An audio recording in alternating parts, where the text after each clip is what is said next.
welcome to Backyard Farmer, coming to you from the Nebraska State Fair. We always love to come to the fair. We love to have all of our fans here.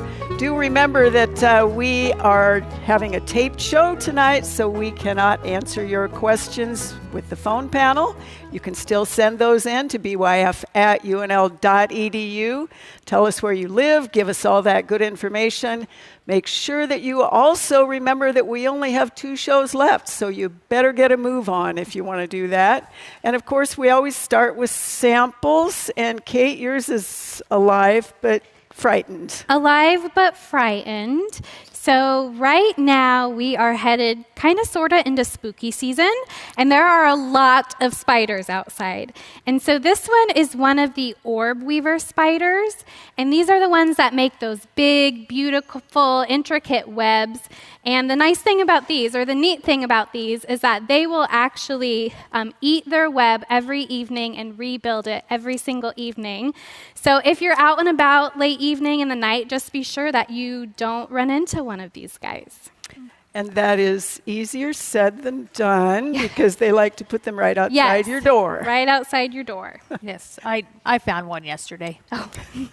All right, Terri, people don't want to see this sample. No, but this is my annual reminder. So this is a foxtail, so it's going to be an annual. But I want to remind you that some of this stuff that we're seeing now, try to get rid of the seed head as much as possible, but make plans to start. If you're seeing it now, you most likely are going to have the seed again next year. But please start thinking about it and planning for next year. So adding that pre-emergent into your landscape management plan will help get rid of some of these annual weeds that we're seeing. And we're seeing an awful lot this year because of all the rain and stuff that we've had. So bumper year, bumper crop for weeds, but just start planning for your garden for next year. And we did have quite a conversation with our audience, or in front of our audience, about the size of the weeds, the quantity of the weeds, and the fact that some of those weeds are flowering this big. Yes. So that'll be really important. All right, Amy, death and destruction. Oh, that's my middle name, right? Death and destruction. So this is actually out of my yard. So some of you may be complaining of lilacs not looking really well right now. And so what we have is lilac blight. It's called by a bacterium, but as you can see, my little tip here, my growing point, is actually curved and dead all the way back down to here. And then I also have these black spots. And with this being a bacterial disease, we're seeing a lot of it this year because of the wet conditions we've seen in various parts of the state. It's 100% water transmitted.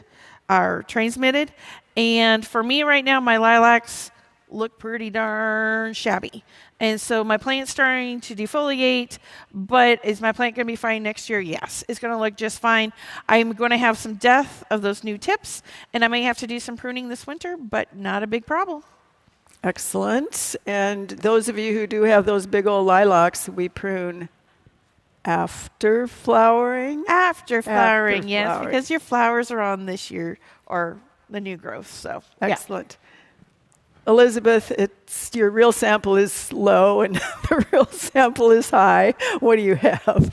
So we have the chrysanthemum. So at this point in time in the garden center, what you're seeing a lot of chrysanthemums that are out there, all sorts of colors, whether they're the reds, the rusts, the purples, the yellows. And this is your friendly reminder that if you are to plant these ones that are in the nursery right now, I cannot guarantee they will survive the winter.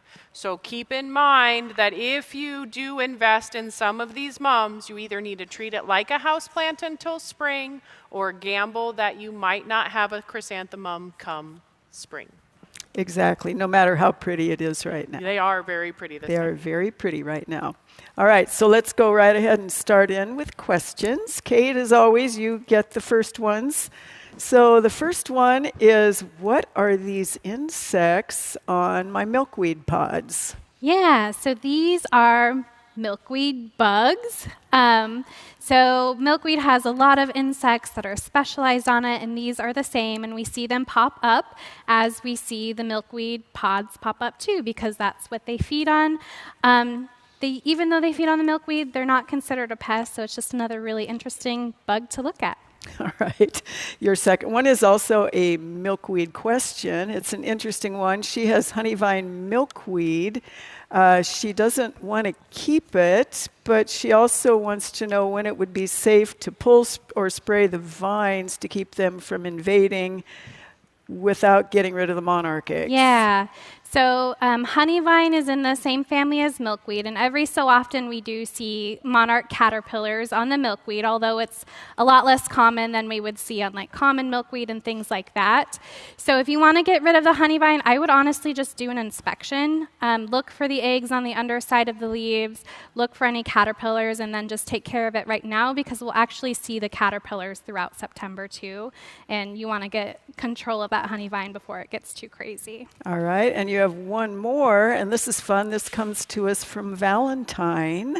She found this hanging on her house, and she knows they create beautiful chrysali, but what in the world? Yeah, so this is the chrysalis of the monarch butterfly.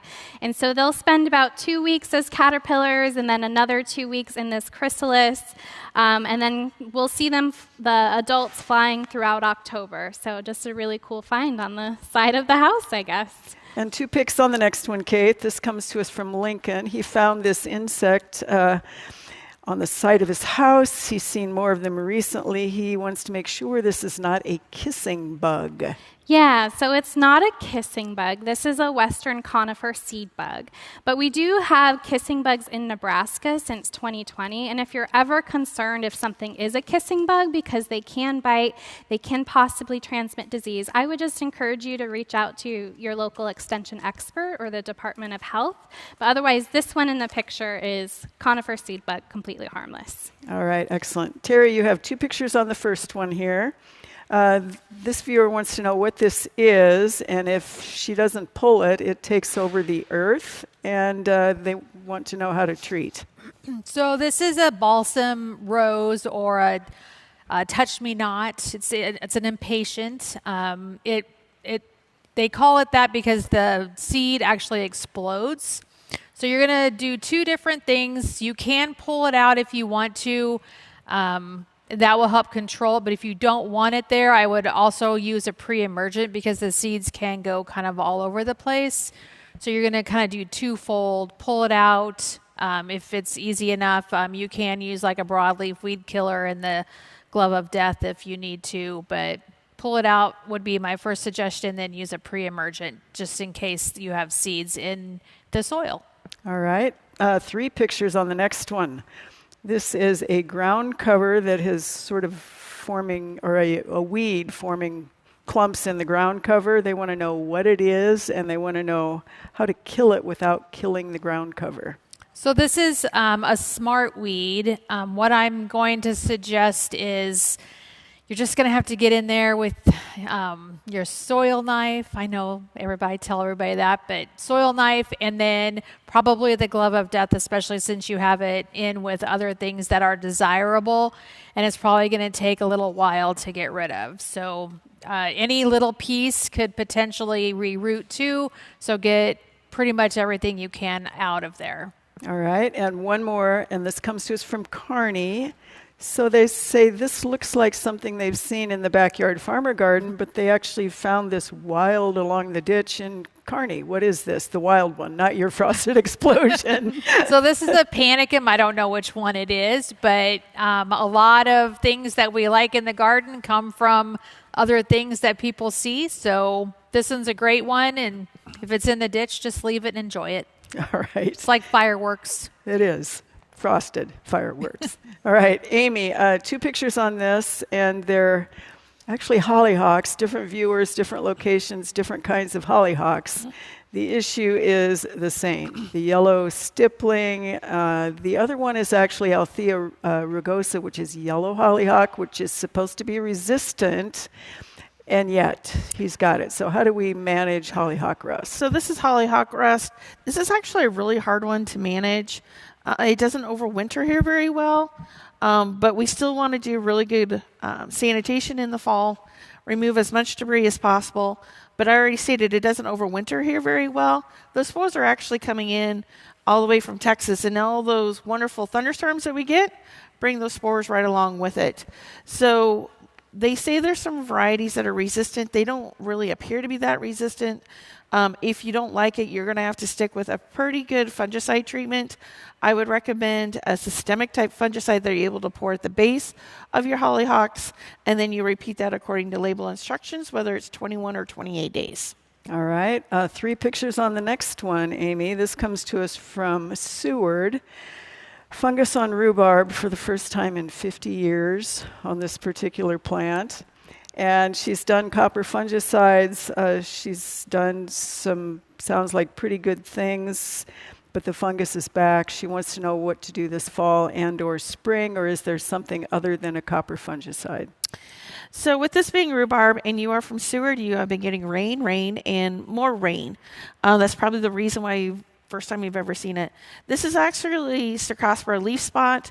The copper fungicide is where I would go, but the trick with coppers, whenever it rains, the fungicide gets washed off. So you have to make repeated applications in between rain events or water events. This fall, just good sanitation to clean out all that dead material, and we wait and see how much rain we get next year and if you're going to have any Cercospora leaf spot again. All right, Amy. 2 pictures on this one. This comes to us from Lincoln. This viewer had clematis and said the vines turned black and many of the stems died, but not all. And now the leaves look like this. Is this a disease, and what should she do about it next year? This is a disease. This is most likely a bacterial disease of clematis. It starts in the vines, and then we'll see the death, and then it can go to the leaves themselves. Management for this one isn't one that you're going to like.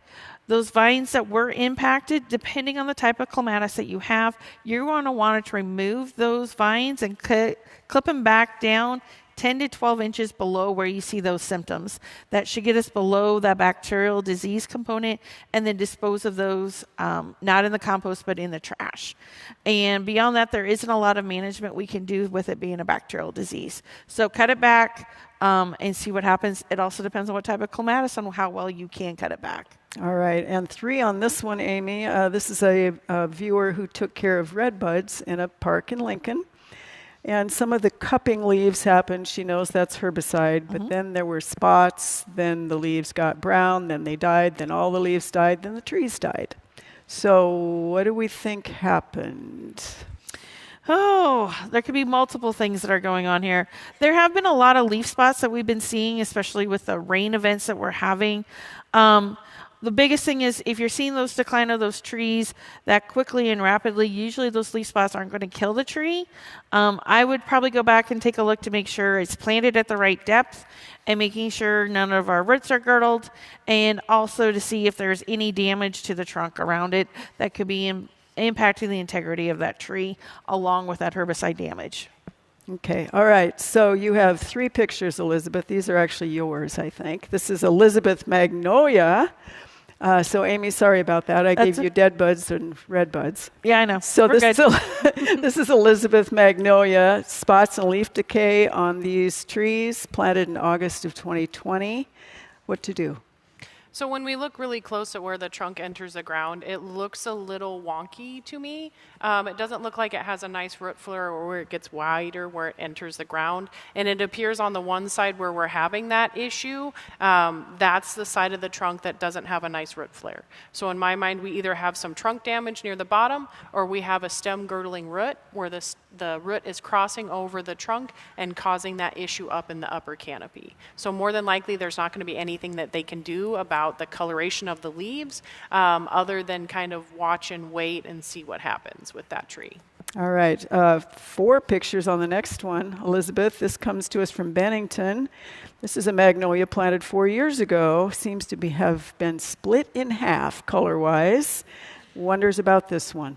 So when we take a look at the trunk pictures of this one. It looks like it's a multi-stem trunk, and I think we have some competition or some girdling of some of these multiple stems within there.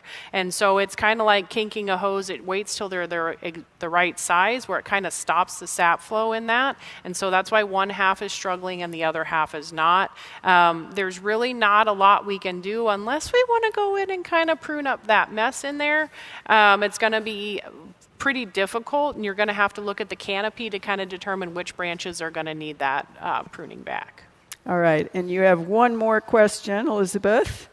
And this particular question, if I can figure it out, is aspens. And he's wondering on this one, why are these new leaves so much bigger than the old leaves? Because your tree is happy. What it is doing is those leaves that are bigger are on the newest, most growth. And so it's going to be the most advantageous, it's going to be the fleshiest, and so it's going to put on larger leaves than normal. As that tree gets caught up with itself and doesn't go through as many growth spurts, we're going to see those leaves kind of go down back to normal. So right now, there's nothing we can do. Leaves on steroids. Exactly. All right. Well, you know, on Backyard Farmer, we often talk about lawns and landscapes in relationship to your own backyard. But Turfgrass Science has a great relationship with athletic fields, and the UNL Turfgrass Science program recently collaborated with athletics, Nebraska football, to create new Bermudagrass practice fields, which of course we do hope will help us go Big Red. It's been a tremendous, I think, partnership between East Campus and the Turfgrass Science people that are there, and the College of Agriculture and the people that are here. For Troy to come in and for Coach Rule to be thinking about regrassing the practice fields, it opens up a door for us to go back and reinvigorate the Turfgrass Science program. I so appreciate Troy and athletics really opening up our amazing athletic platforms to inform our teaching, our learning, and our outreach.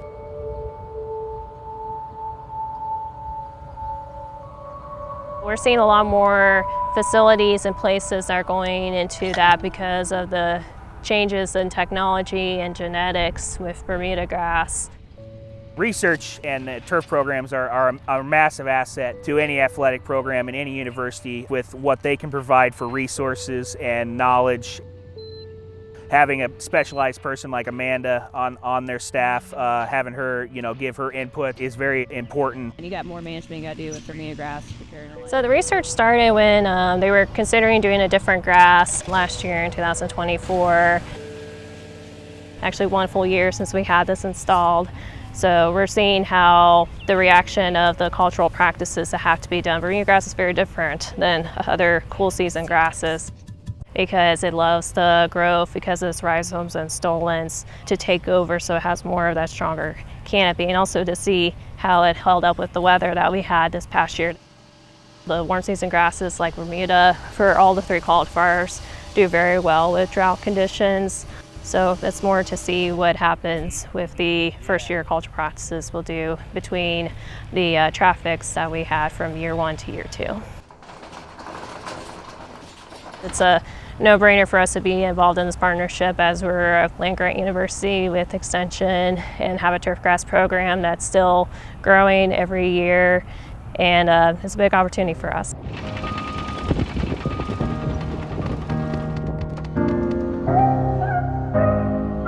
We officially broke ground here on March 10th.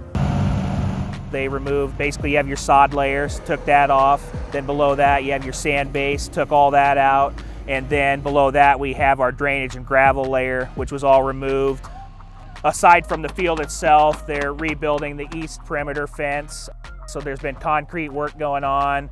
There's been rebar work going on, just kind of some exterior work, because that has to all be done before you can kind of rebuild that profile. We're basically taking everything out all the way down, approximately 3 foot, starting over and rebuilding back up. The one thing that's fortunate about this work that we're doing right now over here at the practice fields is we're having a USGA-based sand root zone. This is something that's a bit of a missing piece. When you want a good athletic field surface, it's not just the grass that's a big factor, it's also underneath. We're going to have a lot of new things out here that are going to benefit us in the long run that we've never had before. And just the ability to redo the drainage and to have brand new irrigation based off of decisions we've made and things that we're putting together, that's what we anticipate, is to have a high level athletic performance field.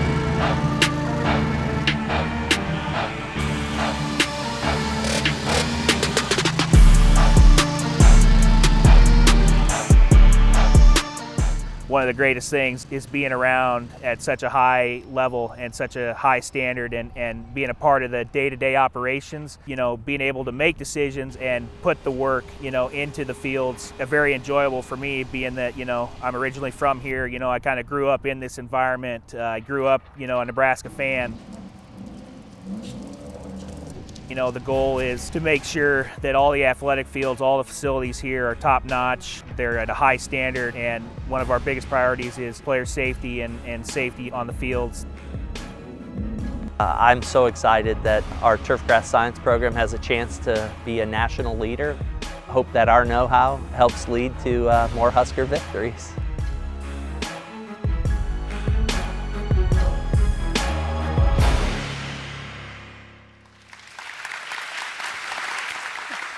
And this collaboration between UNL Athletics, Husker football, and all those Turfgrass managers across the country are going to benefit from that. And of course, we are going to win those football games. Maybe. And your turf will never look like that, by the way. So it won't. It just won't. All right. Kate, you have 2 pictures on this next one. This comes to us from Syracuse. She has hollyhocks and worms, webbing, and poo. Yes, lots of it by the looks of the picture. So in this first picture, we have a painted lady butterfly caterpillar. And so what they do is they'll use their silk and tie the leaves together to form kind of a shelter. And if you look closely in the second picture, you actually have a second type of caterpillar there. That is, the bottom right is a yellow striped armyworm, which turns into a not so pretty moth. But regardless, like butterflies, beneficial insects, something really cool to have and just keep around. All right, excellent. You have 1 picture on the next one and then 1 after that, and they're maybe the same thing, but this first one comes to us from Lincoln. She found this one on a candy lily, and she wonders what it will turn into. Yeah, so I'm pretty sure this is the caterpillar of the Virginian tiger moth, and they're sometimes called yellow woolly bears, and even though this one in the picture is white, they can come in a variety of colors, reddish, yellow, pure white like we see here. And they're generalist feeders, so they'll feed on a whole wide variety of different plants. And this is the time of year that we see them a lot, and into September, they're just really fun-looking caterpillars. All right, and then we have one coming from the St. Robert Bellarmine Arboretum in Omaha. Is that the same beast? Yeah, I believe it's the same one. There are other fluffy white caterpillars, so sometimes it can be a little hard to tell the difference, but I'm pretty sure this is most likely going to be that Virginian tiger moth. Okay, then you have 2 pictures on the next one. They come to us from Lewis and Clark Lake. She found these beautiful things that are about 4 inches long. So these are amazing. These are Cecropia moth caterpillars, and as Kim said, they get really long, and their moths are some of the largest moths that we have here in Nebraska. They can actually get a wingspan of 5 to 6 inches across. These guys will feed on hardwood trees and bushes, and then they'll actually start forming their cocoon here soon. They'll overwinter as that, and then we'll see the adults start flying again in May. All right, excellent. Okay, Terri, you have 2 pictures on the first one. This comes to us from, we don't know where, just 1 picture, I'm sorry. This is a retaining wall, and he's got a chameleon plant that keeps coming up from previous owners. It's popping up. Roundup kills it when it's emerged, but it pops, it pops, it pops. What will kill it once and for all? I don't think anything kills this one. So this one actually most likely has a lot of rhizomes in its soil profile, so that's going to be one of the issues. Really what I would do to manage this guy is to go get a broadleaf weed killer, probably like a triclopyr or something like that, or a 3-way mix, and you're just going to have to keep painting it on to get rid of it. It's going to probably take a couple years, but that's really what I would probably cut it and then paint it on, and just continually doing that is going to be your best mode of action with this one. All right, 3 pictures on this one, Terri. This comes to us from Louisville. Is this desirable? It now has berries of some sort on it, and if it is not desirable, how does she kill it once and for all? Yeah, if Lauren was here, he would say yes, it was, but I'm going to tell you no, it is not. This is pokeweed. This is one that most likely was planted from a bird. Please just remove it. It will, the whole plant is poisonous. There is supposedly a pokeweed salad, but you have to boil the leaves like 10 times or something like that in order to eat it. And who wants to do that? That's too much work.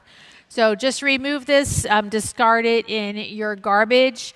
It will get really dark purple fruits on it too, which will stain anything and everything. So just be careful once those fruits start turning purple, but just remove it. All right, 2 pictures on this one. This is a prairie by Spring Creek, apparently. They want to know what this is. Is it native? Is it toxic? Will it spread? And how to control it if it's toxic? So this is ground cherry. Most people usually just want to get rid of it. You can just pull it out if you want. However, any little piece will actually seed itself or root itself also. So probably just using, it looked like it's maybe in something that's desirable. So I would just pull it out and get rid of it if it's where you don't want it to be. It will seed itself about also. All right. So now, Amy, you get the redbud question. Now I get the redbud after I've already answered it. So we're going to skip the glyphosate damage, and we're going to go straight to brown spots, dead branches, dead trees. What is it that redbuds are getting? So there is a... wow, the name just went poof out of my mouth, out of my head. Sorry. It is a fungal leaf spot, Cercospora leaf spot on redbud. Typically, like I said before, it typically doesn't kill the tree. Wait and be patient with the tree and see how it comes back next spring. Like I said, it typically doesn't kill the tree. Most likely it's because of the wet weather we've been having. All right. So then we have 2 pictures that are lilacs. One from Ravenna. Oh, looks very familiar. Just looks exactly like my yard. So this is that lilac blight that I was talking about earlier with my sample. As you can see, the trees and the bushes look really, really rough. Once again, we're going to prune them. Anything that has death to it, and don't prune them until the spring.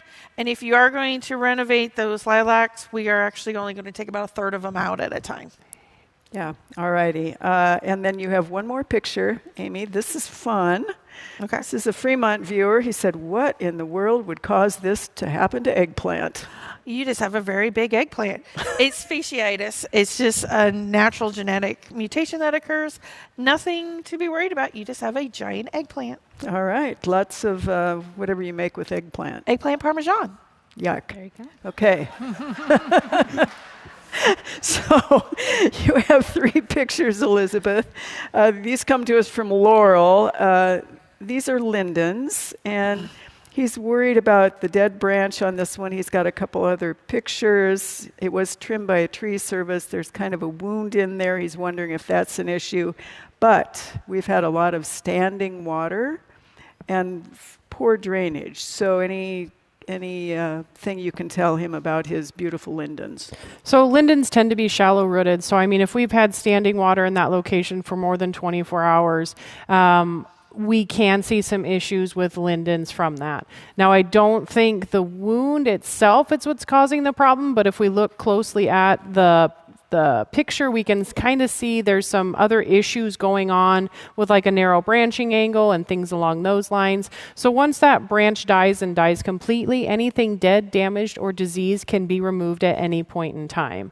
Now, following flood and water, we're just going to watch those trees because sometimes it can take 3 to 5 years before we start to see symptoms from flood damage. All right, excellent. Okay, 3 pictures on this one, Elizabeth. This is northwestern Douglas County.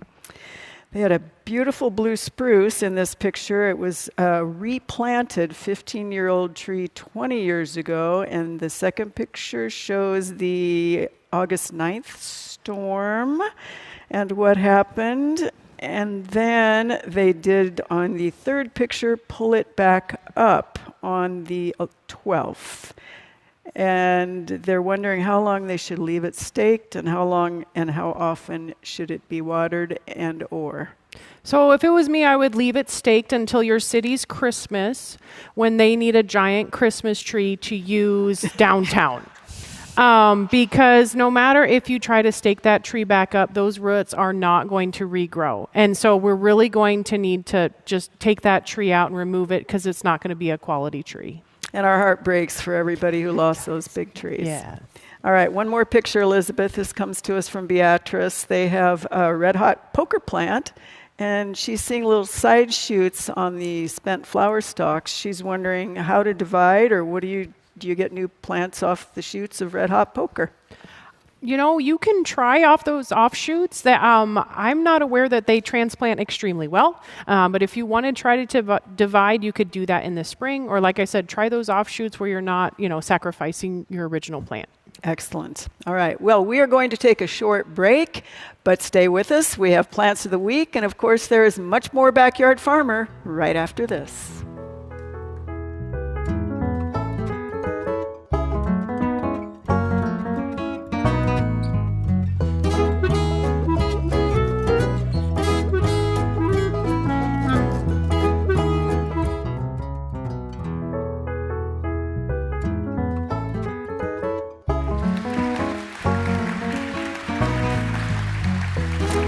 Welcome back to Backyard Farmer. Coming up later in the program, we're going to be hearing about how to handle a little bit of poor drainage in a spot on campus and how that would actually apply to you and your own home landscape. But of course, right now we have Plants of the Week, and Elizabeth, you chose wisely for the color of your shirt. I tried hard. So we have some really nice plants of the week. We have some good perennials. So this yellow one is going to be our goldenrod. It's going to be solidago. We have lots of different cultivars on the market. This just happens to be one of our native ones. This one does spread, so keep that in mind, but it does attract a lot of pollinators and some soldier beetles and all sorts of good things. So this one's really fun. This other one is really fun as well. The blue one is also known as blue mist spirea. Now this one's going to be a little bit different. This is what we call suffrutescent, which means it dies back to the ground and we cut it back to the ground to have it come back. Now this one's about 2.5 to 3 foot tall. Again, it attracts a wide number of pollinators, but it gives us that color that we don't see very readily in the landscape. So these are some really fun ones. And this is your teaser that I believe we will have a segment on millet in the near future. Perhaps. So be on the lookout for some of the millet and watch the future show about that product. Excellent. Thank you, Elizabeth. Well, our garden has been absolutely fantastic this year in spite of the weeds. And so it's now going into a little transition for fall. So here's Terri to tell us a little bit about what's going on in the Backyard Farmer garden.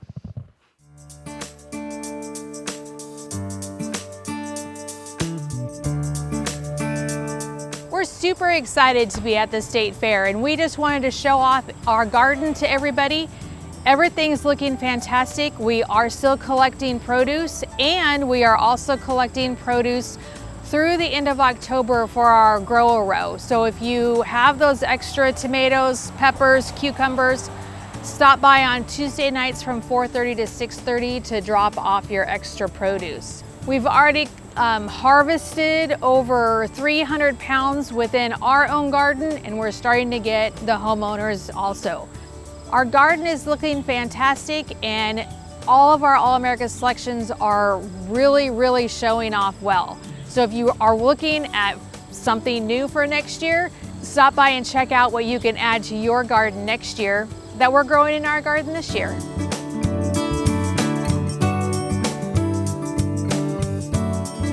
So again, it's a great time to visit the garden, bring those produce donations for Grow a Row. That's really, really important to us. Enjoy the garden at any given time. And here is the announcement for Backyard Farmer Grow a Row produce donations, Tuesdays only through October, 4:30 to 6:30 in the Backyard Farmer Garden on UNL's East Campus.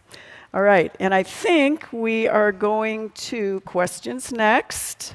So questions we have are, let's see, you have 2 pictures on this one, Kate. This comes to us from no location, probably Lincoln. She found this on the back of a Tigger melon leaf, and she's wondering what these long lines of something are.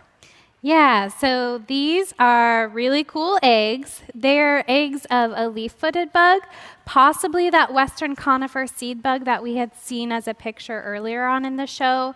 So if you don't want them there, you could always just pull that leaf off. The conifer seed bugs, while they do feed on the trees, they're not damaging. The biggest issue with them is they're what we consider one of our fall invaders.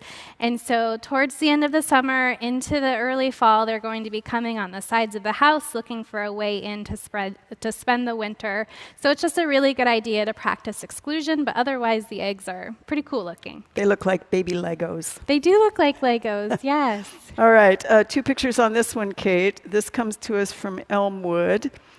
He wants to know what this larva is that's feeding on his swamp oak and doing damage to the tips, he thinks.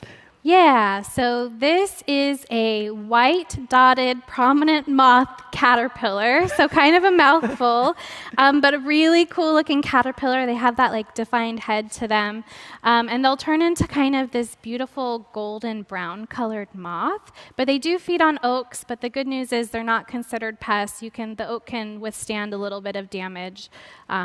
So just another really cool caterpillar. We're getting a lot on the show today. That's so wonderful. Awesome. All right, 2 pictures on the next one, Kate. This comes to us from Waverly. She found 2 cool moths while walking into her school. What can we tell her about them? Yeah, so this first one also connects to an earlier picture. This is the actual moth of the Virginian tiger moth. We saw the fluffy white caterpillar earlier. And if you were to see this one fly, they have these beautiful orange sides on their abdomen. So once again, just very cool looking. A lot of cool looking stuff today. I'm lucky. And the second one that she sent, the second picture, is a different. Yeah, so this is, I had to look this one up. It's the Hagen's sphinx moth. So sphinx moths are those, they kind of resemble hummingbirds because they've got those big bodies. And really the only thing I could find out about this particular moth is that they're specialists on Osage orange. Wow. I'm glad we have some on campus. Yeah. All right, 2 pictures, Terri, on this one. The question is it time to control Creeping Charlie? And if so, with what that is least toxic to pets and people? Yep, it is time to start controlling all of those perennial weeds in our turf and landscapes. So just a little reminder that those perennials, they're kind of switching right now, and they're starting to send all of their energies down into the roots. So now's really the time to start controlling them.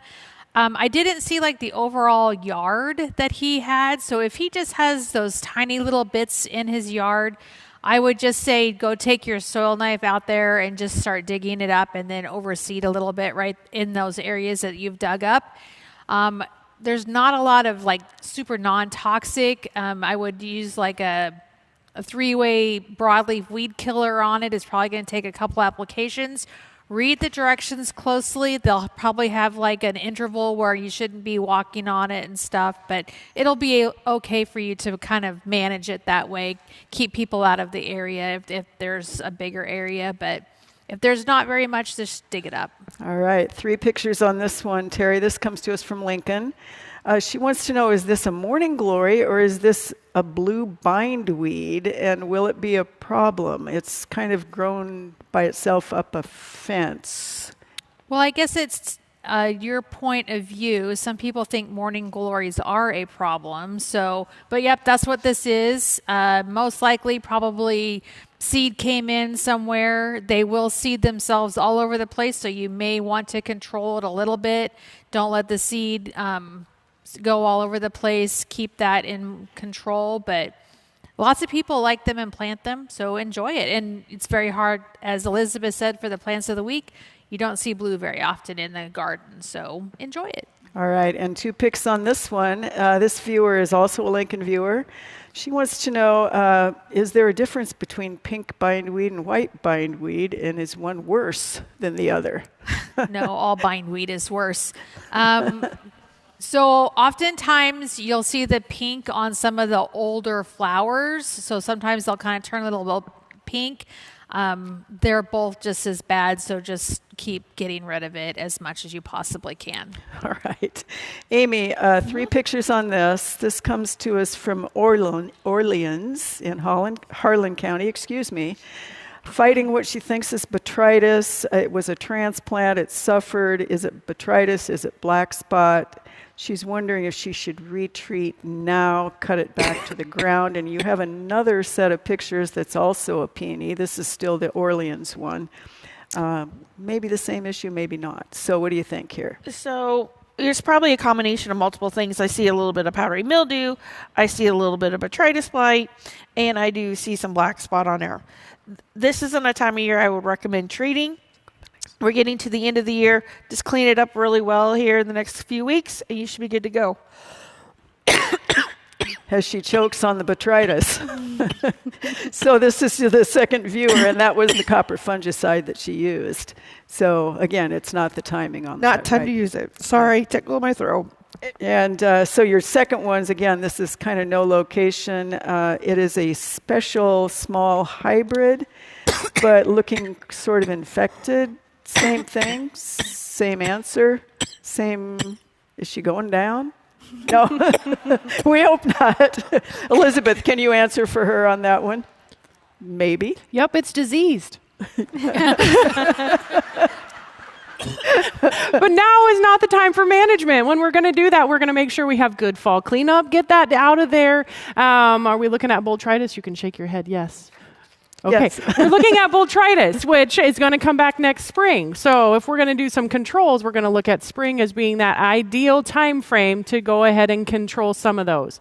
Are you ready yet? That was good. Okay, I was like, I'm doing as long as I can. Yeah. So all of a sudden, yep. So you're good. We're good. Okay, Elizabeth, you have 3 pictures on the next one. This is live television, just in case you can't tell. So this is Burwell. This is kind of fun. This is a 4-H project. Planted Utah white oak seeds, which is why they kind of don't look like our white oaks. But some of them are starting to show a little chlorosis. Some are a little smaller. They want to know how to overwinter or what to do with these for this 4-H project. So the thing to keep in mind is if we're going to overwinter these in the pots, we either need to sink them in the ground or make sure we have a lot of mulch around them to help protect them from the temperature fluctuations that we see. You're going to want to either, you can keep them in the garage or things along those lines, but we really don't want that root ball to freeze, because if that root ball freezes, then we're going to have issues. Now, the thing that I'm concerned about is with it being a Utah white oak, I'm not 100% sure that seed source is going to be hardy for Nebraska. So that's going to be the thing that we're going to have to keep in mind long term. It'd be great if it was. It would be nice. We won't know. All right, 2 pictures on the next one, Elizabeth. This comes to us, it is a lake cabin. 8 years ago, they added a basement, regraded with the soil from the excavation, added 6 to 8 inches around 100-year-old bur oaks. They're wondering, they're not doing well. He's wondering, can he remove the soil and reinvigorate those 100-year-old trees? So more than likely, there's not going to be a lot we can do. Anytime we change the grade as little as 2 inches around the trunk or over the root zone of those trees are going to struggle. So unfortunately, even if you were to scrape all that extra soil off, I can't guarantee those trees are going to have a complete comeback. So more than likely, you're going to see them to continue to decline with time, and it's probably going to be replaced and removed down the line. All right, thank you. 3 pictures on this one, Elizabeth. This is 3 columnar sweet gums, a slender silhouette probably, planted last fall, so they must have been big when they went in the ground.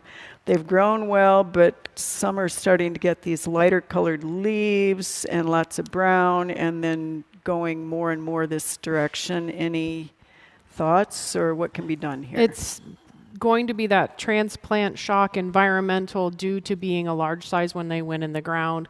There's really not a whole lot we can do as long as they are planted properly and they have adequate moisture. That's going to be the thing, is just watch and wait and see what happens. All right, thank you, Elizabeth. Well, our landscapes, of course, are not perfect, and we have a lot of situations where we either have heavy clay soil or very compacted construction soils. Here's Jeff to tell us a little bit about some tips on what we might be able to do to alleviate that problem.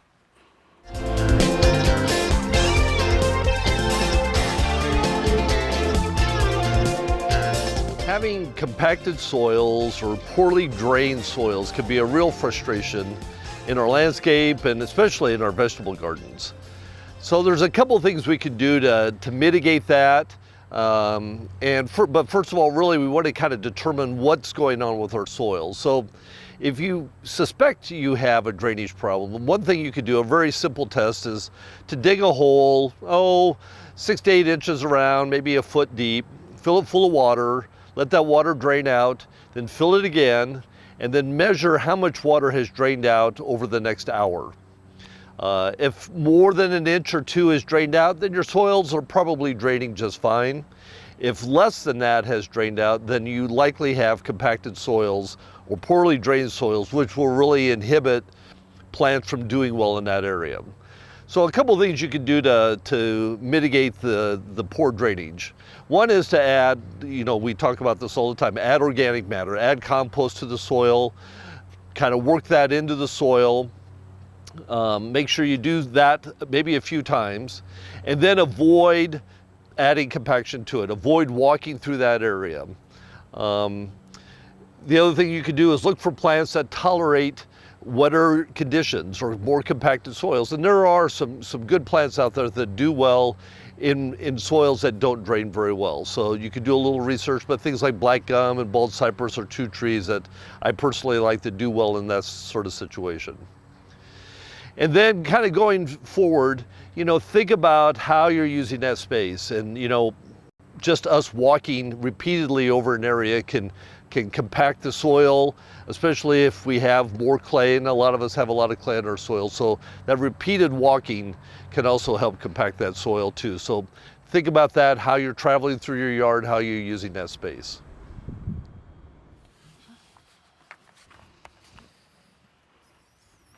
Well, Jeff is really the expert on this because he has been doing this on campus for decades. And yes, that is on campus.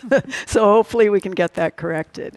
All right, last round of pictures. And Kate, your first one comes to us, no location, but he saw this particular insect with bumblebees on perennials, and is it harmful or is there a natural repellent to get rid of it? Well, the good news is it's not harmful. This is the goldenrod soldier beetle that Elizabeth had mentioned earlier, and they're actually one of our pollinating beetles, so they're really great to have around. All right, perfect. And then you have one picture on the next one. This comes to us from Johnson Lake. She or he is living on the side of the cabin. Who is this? So this is one of the orb weavers that I had talked about earlier, but this one is bigger and prettier and maybe makes people a little uncomfortable with how big it is. But this is the yellow garden spider, and they make just beautiful webs, and they're a really cool thing, and they add kind of a splash of color to the garden. All right. Just an absolutely beautiful thing, right? Mm-hmm. And then you have one more, and this comes to us from Lincoln. She wants to know, who is this different butterfly? So this is a silver-spotted skipper, and just kind of a random fun fact that skippers are neither butterflies nor moths. They fly during the day like butterflies, but they're kind of dull-colored like moths, but this one has that brilliant silver spot underneath its wings. Very beautiful, visiting one of our zinnias. Yes. All right, Terri, one picture on this one. This comes to us from Omaha. This is a golden rain tree. Matt answered this kind of enlightening, but we didn't put the picture of all those seeds off the golden rain tree, which apparently are sprouting in the lawn, and he wants to know if there's a pre-emerge that will keep them from sprouting. Yeah, you can try like a pendimethalin on it if you want to put that down. So that would be kind of like when you're putting down like your crabgrass preventer and stuff. But it would be that second application because these aren't going to come up as early as the crabgrass will. So it would be that second application. And mow. Yeah, keep mowing it. I would also, as soon as they drop, I would probably try to rake up as many seeds as you possibly could if you see them. All right. This is a Lincoln viewer who had sent 2 pictures here. They thought they got rid of this, whatever it was, and here it is, and it's flowering again, and what is it, and how do you control it? Nobody can get rid of this once you have it. It's a day flower. They're really easy to pull, but any little piece will root itself about. So again, it's a pretty flower, and we don't see blue very often, so I guess you can look at it that way. Enjoy it, maybe. Ha ha. Okay, one picture on the next one. This plant, he says, is getting bigger. Is it a weed or a flower? And if it is the former, how do you kill it? I don't know. We could ask Amy. Maybe this was making her allergies her allergies go. This is ragweed, so you're going to be seeing this. I actually have ragweed that I've been mowing all summer long, and it's starting to put the seed head on it, and it's only about 2 inches tall. So an annual, again, that pre-emergent. So really knowing what you have now and managing it next year with those pre-emergents will really help you control some of these weeds going into next year. All right. Thank you, Terri. Amy. Yes. 2 pictures. This is a Lincoln viewer. They want to know what type of mushroom can it be prevented? It appears under a treated ash tree. It's a type of bulbous mushroom. I can't tell you exactly what species. And no, there is nothing you can do for it because it's actually a good guy breaking down organic matter. Just don't eat it. Just don't eat it. Mow it off. Okay. And just kick them or whatever you need to do. Golf club. Yeah. Okay, 2 pictures on this one, Amy. This fungi is increasing in numbers yearly. What to do about this one? Once again, it's another bulbous fungus. Most likely you're looking at dead tree roots that are there that are starting to break down. So once again, nothing we can do for it, just appreciate them and mow over top of them. All right, and 1 picture on the next one. This comes to us from Honey Creek, Iowa. What is this interesting thing, and is it harmful? It isn't harmful. This is the wonderful dog vomit fungus, because that's what it looks like, folks. Once again, it's just breaking down that dead organic matter. If you don't like it, take a hose and spray it off. All right, excellent. Elizabeth, 1 picture on this one. She thinks she has witch's broom in her junipers, and what to do about it. It's really hard to see whether it's actually witch's broom or something like that. They're 40+ years old. And so she was saying that she goes in and prunes it off, and what it's going to do is it's going to create a bunch of new growth where we're pruning it off. It's not uncommon for junipers to have like that bushier appearance and then have that new growth that comes out. There's really not a lot we can do other than pruning out the witch's broom, which a 40-year-old juniper is doing very well, and I would just leave it alone. Exactly. Kind of fun and interesting. Mm-hmm. All right, this is 3 pictures. This is a new home outside of Hickman. They have rows of Sharon. Some are upright, one is not. How and when do they prune? So if something is not upright, it's very difficult to make it upright. But you can kind of selectively prune some of those branches that are going to be less than that 45-degree angle. Just keep in mind with that narrow branch angle, you have a higher possibility for included bark and weak branch attachment. So be very careful when you're selective pruning. We want to do it when it's dormant. Okay, so that blooms on new wood. So that would be next spring. Next spring. Yeah. Where they're going to be removing it anyway. Yeah, they'd look a little odd. So, all right, 1 picture on the next one. This is an Emerson viewer, and they're wondering why would the pear form these multiple clumps of fruits? Well, the flowers are held in multiple clumps. So the thing to keep in mind is all those flowers that were in that cluster, all were pollinated, all were making fruit, and the fruit just never thinned itself. And so that's where if we can go in and thin those fruits, we could have bigger fruits in our clusters. But that's just something that happens when we're multiple blooms on one spot. And he did say in this instance they were too high up to be able to thin, so just got lots of pears in one spot, none of which will be very big, all of which will probably attract all of Kate's lovely wasps and yellow jackets and all those good things. Well, and unfortunately, that is all the time we have tonight for Backyard Farmer, coming to you from State Fair. We want to say thanks to our audience for a wonderful, wonderful show. We're so glad to have you here. We also want to say thank you absolutely to Nebraska Public Media, our great partner, and to our crew who does all the work to get this all set up. Make sure that you go to our website, byf.unl.edu, sign up for that newsletter. Good night, good gardening. We'll see you all next week, right here on Backyard Farmer.